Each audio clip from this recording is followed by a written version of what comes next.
Hello and welcome back, everyone, to another episode of Optics in Action.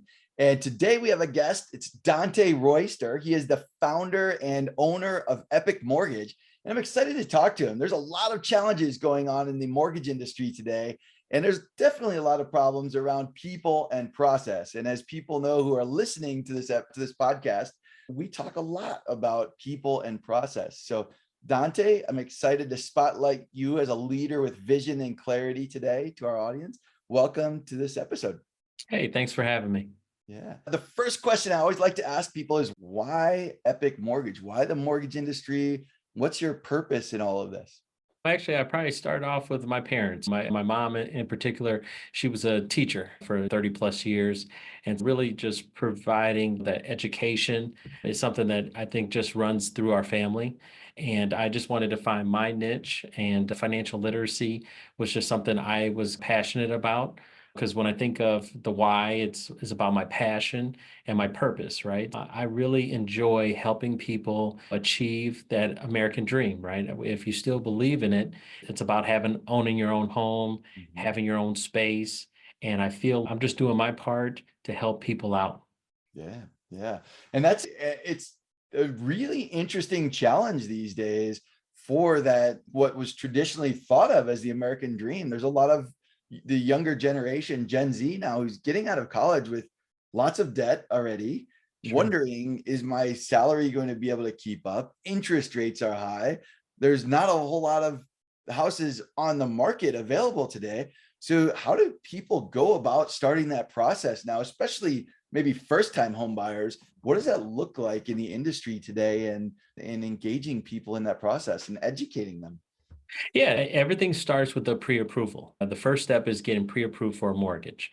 That really should be the first thing that everyone does. What they want to do is they want to work with a lender. And it's do you know the person? Do you like them? Do you trust them? And let them explore what products and programs are available to you. And especially now with, like you said, the Gen Zers, it's a lot of different ways people make money nowadays, from YouTube, from TikTok, of all these assortment of things, crypto. Oh, I got my money in the Coinbase. I got to get it out to my personal bank accounts. We have to adapt to all the different generations and how they get paid, and then determine how much they can afford. And what we have noticed is obviously, it's a funny conversation, like you said, about rates. If you looked at a 50-year scope of rates, back from the 80s through today, average rate is about 8%. Yeah. But it's really what has happened is over the last decade, rates were at such all-time historic lows. Our eyes adjusted to, oh, rates must be less than 4%. And so we're having a difficulty when rates are really back to just normal Back to normal. averages. Yeah. And the only difference between the 80s and now, it's not the interest rate, it's just the price of the homes. Yeah. That's the biggest difference. It's much easier to pay 8% on 70,000 than it is to pay on 300, 400,000. Yeah. So basically, long story short, we want to do the pre-approval. We want to help people set the goal and set the target. We have noticed that obviously over the last decade, there was definitely people that were able to qualify on their own, as far as they didn't need any assistance, didn't need any help. That's changed now. So now we're looking at co-signers, co-borrowers that can maybe, go on the loan and help them out. A lot of collaborations where, it used to be a time where I'll do it myself. You may not be able to do that now. Wow. Yeah. And so in that process, starting with the pre-approval, pre-qualification really gets the ball rolling. So what are the steps in the process that, for people who aren't familiar with it, maybe first time coming into the market and looking at that, there's not a lot of homes available, and I've got to Exactly. go through and get a pre-approval. What are the steps to the process folks normally take? Yeah, so with the pre-approval, the first step is filling out an application. And that kind of is my guide, right? So if they go on to my website, www.epic.mortgage, they would go on there, they'd fill out, it's like a questionnaire. It gets me more familiar with what they're trying to do, what are their goals, what are they trying to attain, how much money they make, what they have. From there, I'm able to pull their credit. So credit is a major concern. Obviously, credit is going to dictate what products and programs are available to you. Then I have to look at your income documents. So I'm going to ask for tax returns and W-2s, and I'm going to ask questions. Oh, I get bonuses, or hey, I'm a part of a trust and there's a whole assortment of ways that people Well, make these money. days there's a lot of 1099s. There's probably more Yes, 1099s than there maybe used to be. Yeah, there's a lot of dynamics to income, right. and it's probably a lot different. I know that there's always been 1099 employees and small Sure. business owners and things like that and W2, but as you mentioned, there's crypto now and there's all these different sort of ways that people are making money. How do you sort through all that?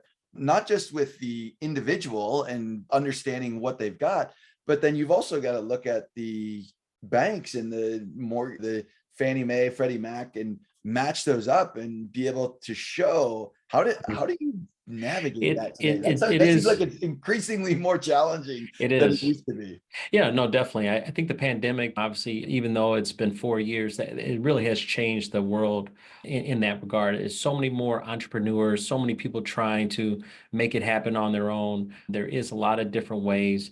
And unfortunately, and just to be transparent, banks are the last to change. They're big box banks. They don't always want to adapt to everything. They're really going to focus on here, tried and true. What are you putting on your tax returns? Banks and government are married. So if you don't claim it on your tax returns, then we can't count it. Some people get paid in cash, but you're still supposed to report it, quote unquote. Yeah. In that regard, we have made some adjustments as far as non-traditional, basically non-traditional loans that Mhm. allow us to review different types of incomes. We've allowed a bank statement program, for example. We've allowed some debt service coverage ratio opportunities where, the cash flow of maybe a building can offset the income that may not necessarily be able to provide.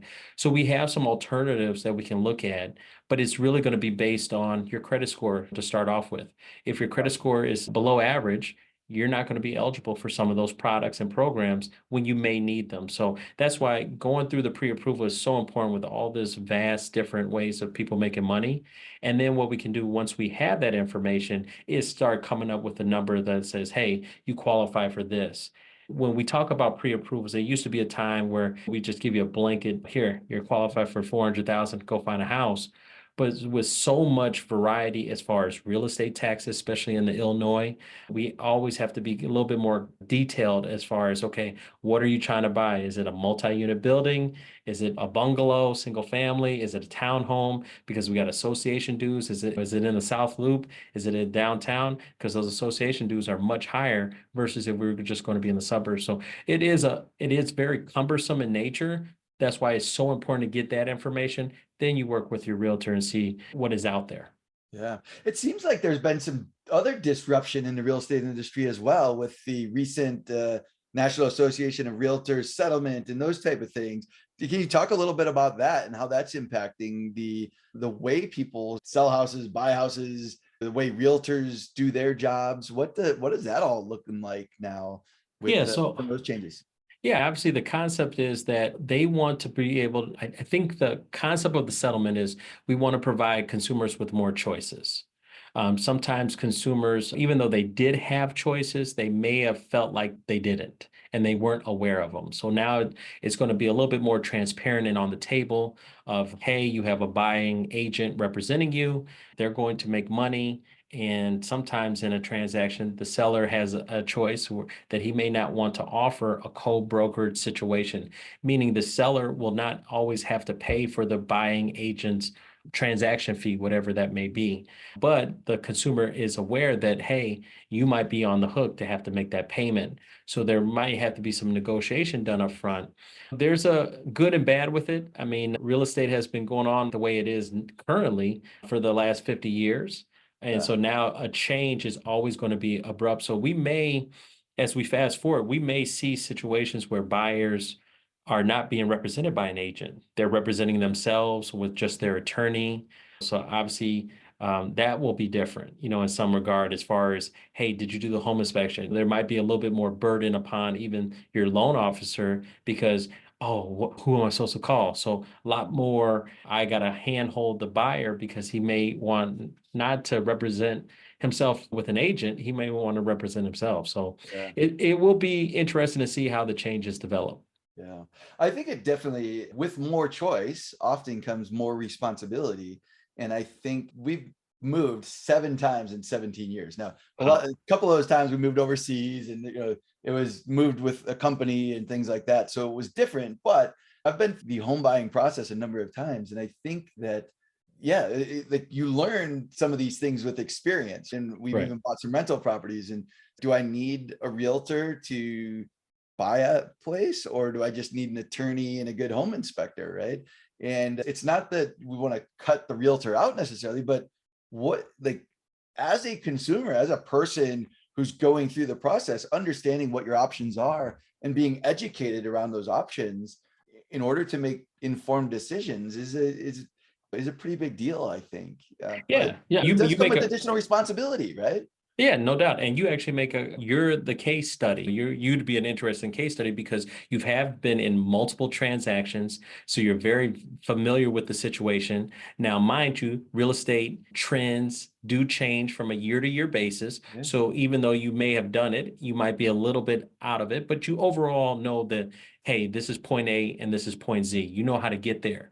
So you may have a struggle when a buying agent says, hey, I'm going to charge you $5,000, $7,000, $10,000 for my service because you're like, know how to do this. Yeah. I only need a couple points I need you to do. We're going to have to dial that back a little bit. So that's going to be some of the negotiating that's going to now, take place because, for like I said, for 50 years, the buying agents have always been paid from the listing agent. So Yeah. that's going to be a change and an adjustment. Now, listing agent, or excuse me, I should say the seller, but the seller will have the choice. They could still say, hey, I will pay a buying agent XYZ dollars, depending on the transaction.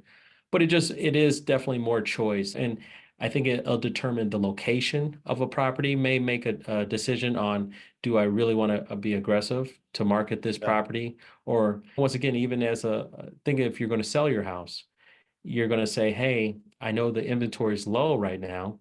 How much money do I need? Because if I just Yeah. listed it, wouldn't it just sell on its own anyway? So these are going to be a lot of different, something to consider for buyers and Yeah. Yeah. sellers.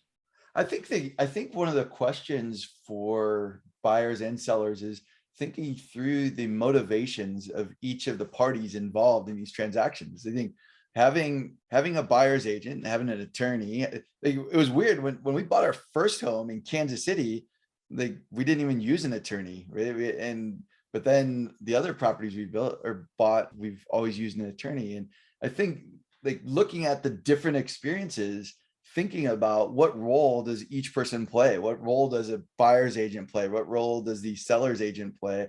Or if it's for sale by owner, and what does the attorney play? And what role does your mortgage person play? Like, I think about the motivations and roles that each of those people play in the transaction. And yeah, I think there's a lot of room there for education with more choices, the education and the responsibility on the buyer and the seller. Like, what opportunities are there? So how are you going about ensuring that you're providing that education and helping people navigate that process? Definitely going on podcasts like this. Obviously, introduce myself. Obviously, I wrote the book, but also too at the same time, I think it's business 101. It's about value. I have to do a job where I have to let the person know I provide value, whether I'm problem solving situations or I'm putting people in better situations. Sometimes the concept is you don't have to be in a bad situation to be in a better one. And Mhm. so what I like to do is say, hey, utilize my services because I can put you in a better situation. How do you do that? That's the value I can bring to the table on a transaction where someone just didn't realize the difference. Sometimes mortgage lending at times can be a necessary evil, right? Because you want the house, you don't have the cash, so you have to get a loan, and that's a mortgage, right? Yeah. So the concept is, okay, I just need to get this over with. Who do I go to? And I have to let them know, hey, yeah, you might not have heard of Epic Mortgage today. Eventually, over time, you will organically, but I got to show you the value, why people are using my services, why people are saying, man, you got to call this guy, not just go to your local bank. You got to call this guy.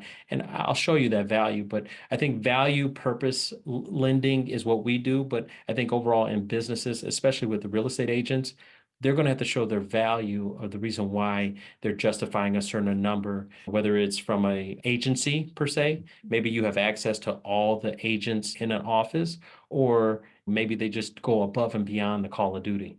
Yeah, yeah. You mentioned that you wrote a book. Tell us a little bit about the book. Tell our audience a little bit about it. Where can they find out more about it or learn about the book? And what's it all about? Yeah, the Ultimate Mortgage Guide is on Amazon.com. It was pretty cool, great experience. It was a situation that I felt like I've been doing mortgages for 21 years. So it's just one of those situations where I felt like, hey, I do have a sense of a playbook, a knowledge of how this kind of goes. Like you said, you've had all these transactions. I myself, I've been involved in over thousands of I imagine. transactions at this point. So yeah, I've seen a lot. And so I just wanted to give back and really introduce myself. A lot of times, for the most part, I've built a lot of business from relationships with other business owners. And so I just felt it was the right time to really get to the consumer directly and speak to them wholeheartedly. I appreciate everyone's opportunity that they gave me. And I wanted them to be, and my audience is pretty happy. They're excited for me, but I wanted others to know, hey, this is some basic 101 information for a first-time home buyer or someone that hasn't been in the market to buy a house in a while. This is definitely a good book. Like I say, you can get on Amazon to just refresh your memory and knowledge. Oh, I didn't consider that. I didn't know that. Because sometimes, unfortunately, I'm a regional mortgage broker. So what that basically means is I'm connected to about 36 different banks and lenders. So I Mhm. really have a vast product baseline that I can offer. Sometimes when you go to just one ABC bank, they only have their products. So they never told you about a renovation loan. They didn't have a 2-1 buy down. They don't even know what those concepts are per se. Coming to me is the full gambit basically that you have access to. And so that way I wanted to make sure clients and consumers are aware of just what products are on the table. Yeah, I love it. It's a great concept. And so if people want to find your book, they go to Amazon and they can search for the ultimate, what was it Mortgage again? Guide, the ultimate. Mortgage Guide. And that's by Dante Royster. How else Mhm. can they find out more about Epic Mortgage or find out more about you? Yeah, definitely. I'm all over social media on LinkedIn, Facebook, and Instagram. And if you like a good sports banter, you can find me on Twitter. But overall, yeah, our website is www.epic.mortgage. There is no .com, so it's just epic.mortgage. And our office is in Brookfield, Illinois. We are licensed in 9 different states for primary residences, and then we can help people really in 38 states for investment purposes. So we're getting there. We're a regional mortgage broker, and that's 708-905-5300. You can always give me a call. Awesome. I always enjoy having folks on who are, really going out and trying to educate people. It's not just about selling a product, but educate people and help people through the process, whether it's buying a home or whether it's whatever it is. I think it's really important to share our knowledge and share some wisdom of those years of experience that you've got with through the book and through your website and things like that. And so this has been awesome. I appreciate your time this afternoon, Dante, to record this episode of Optics in Action. Thanks again for being on this on the podcast. Hey, thanks for having me. Awesome.